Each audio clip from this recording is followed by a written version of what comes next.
pre-order Destiny Rise of Iron and get the Iron Gallarhorn. Rest in peace, Breaker. You're in Kintaro's house! So what I like about Enforcer is he's great up close, he's great at vertical, he's great at getting in and out of combat at sort of whatever pace the player feels like, and he just kind of run the battlefield that way. So what I like about the Enforcer is his versatility. If I'm using the Badger close range, the Aerator long range, or if I'm using the EMP to shut down enemies, I always have something in my kit. Yeah, my favorite thing tends to be the Bloodhound rockets. I try to line it up to where I can get a lot of distance on them. And sometimes you can kind of thread a needle through the environment and some guy will be yards away from you, half the map away, and you can tag him with those things and send him flying off the map.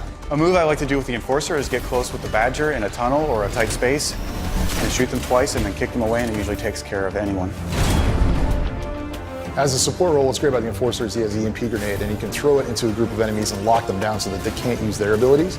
And that allows the Enforcer's teammates to kind of rain terror on him, which is pretty devastating. So a cool way to help out your allies is to use your shift ability, which is time dilation. You get into 0G with that, both of you can get across the map really quickly. You yourself can use it with a blind fire and gain even more speed.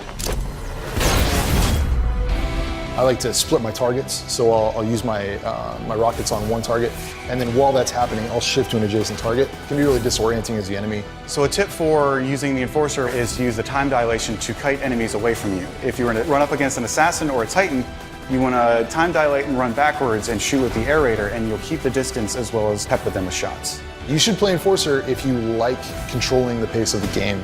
If you like to be a running gunner, he can help out your team, you can do a lot of damage. You have a lot of abilities available to you that help in multiple scenarios.